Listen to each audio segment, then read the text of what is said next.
What's going on, you guys? My name's Ty Knots and welcome to Top 5 Unknowns. 5 strange interrogation videos. Number 5.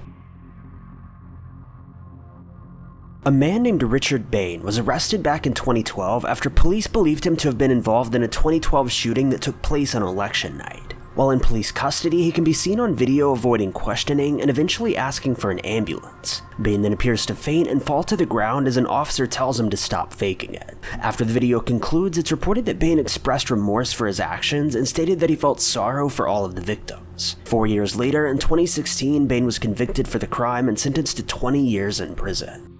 Being able to prove that you were there and that you did something, the why, that is the big question. I'm not obliged to talk. I should not talk. Denis Blanchette, no reason whatsoever to die that day. Dave Courage, no reason whatsoever to get shot that day. A guy goes on a rampage at a PQ's convention and shoots innocent bystanders. Tell me that you don't want to explain this. Your ultimate goal in that, was it to get Pauline? What will be the message that will be sent to the future generations?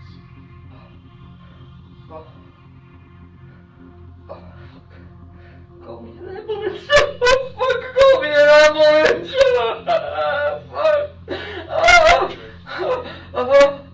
My chest. Calm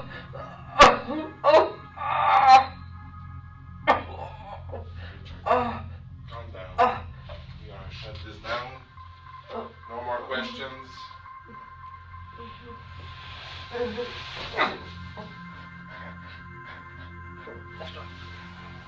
Richard, arrête là, c'est assez. Arrête, c'est assez. On a vu d'autres, on a vu tout et ça. Number 4. Police have released an interrogation video of the Parkland shooter Nicholas Cruz. Nicholas is a teen who was found to have injured a school, then shot and killed 17 people. He was captured by police quickly after and was taken in for questioning. Upon his arrival at the police station, he immediately began acting extremely strangely. He can be seen on video repeatedly pretending to shoot himself in the head, repeating the phrase, "burn, kill, destroy." An officer entered the room at one point and asked if he wanted a bottle of water, to which he responded, "I don't deserve it." Overall, the video was quite strange, and many of Cruz's words and actions give conflicting evidence regarding his mental health. Take a look. That's Nicholas Cruz, the teenager responsible for killing 17 students in the Parkland school massacre shortly after being taken into custody on Valentine's Day. The just-released police video shows Cruz alone in an interrogation room. He begins to mime shooting himself in the head over and over.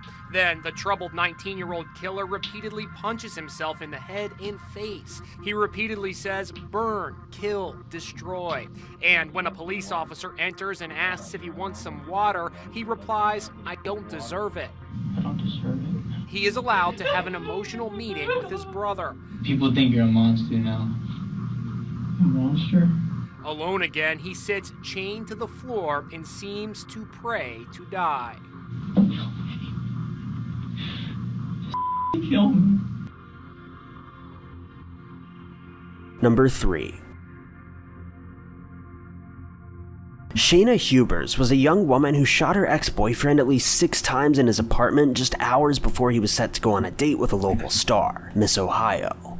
The shooting was rather obviously believed to have been because of jealousy, with Shayna singing the phrase "I killed it" while being taken into custody. He was eventually convicted for the crime, and a short while later, an interrogation video was released of Shayna dancing around the police station, singing just moments after her arrest. And I just picked up the gun, and in the middle of him doing something with his arm or saying something crazy, shot him.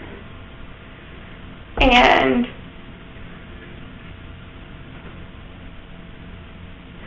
I thought, oh my God, what have I done? You know? And he was laying with his face on the table, like twitching. And so I knew he was going to die. A very slow and painful death. I knew he was already dead. You know, within the next 20 seconds. within the next 2 minutes, I knew he was going to be dead. And he was in a lot of pain. He was twitching, he was moaning, but he was ultimately dead. I'm not your typical murderer. No, not the one that you see on death row. He said, "You're just the hillbilly from Kentucky." And I am. I guess the hillbilly came out of me. I took that.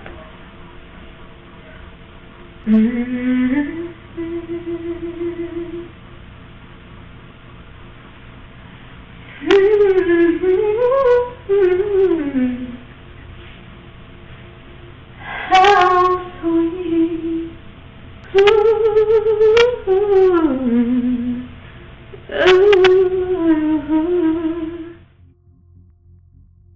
Number 2. In December of 2003, officers from San Bernardino, California pulled a 47-year-old man named Ricardo Serna over for a traffic violation. However, Ricardo immediately began opening fire on the officers. An officer was severely injured, but Serna was captured and taken into custody. He was then placed in an interrogation room while officers discussed the situation. Later on, an officer entered the room to give Serna a bottle of water. He then exited the room to speak with another officer, but during this time, Serna pulled a gun from his pants and casually shot himself in the head. The officer returned to the room in disbelief, and Dean was confirmed as deceased. No one is entirely sure how this footage was actually released to the public, as it should have remained private, available only to law enforcement. However, its release has sparked quite a bit of discussion about how exactly this man was arrested and allowed to enter police headquarters with a gun on him. Take a look at a clip, which has been pretty heavily edited. Yeah, you can go. Hold on.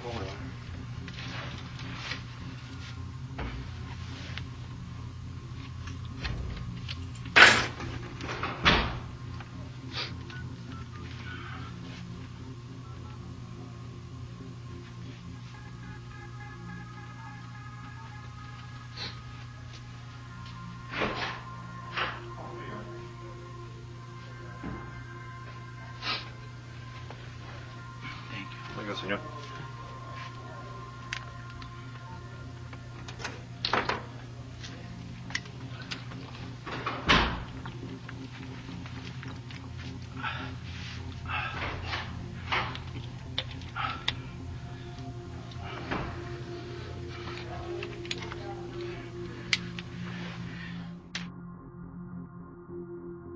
Number 1.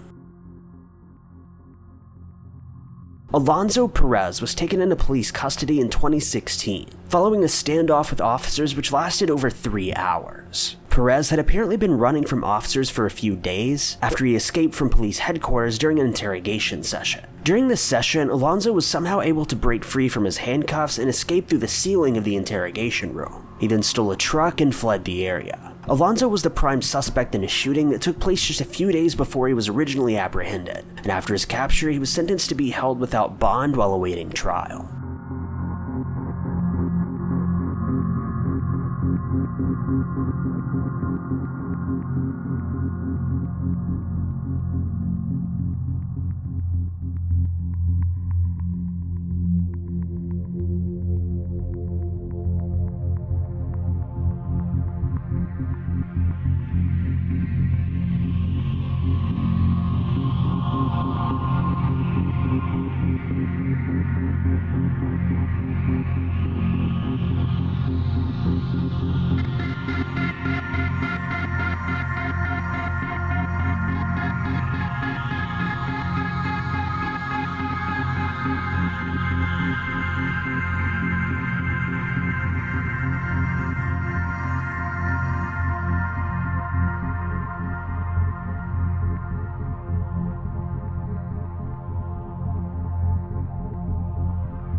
Thank you guys so much for watching. If you liked this video, be sure to click that like button. Also, don't forget to subscribe and click that notification bell to keep updated with our videos.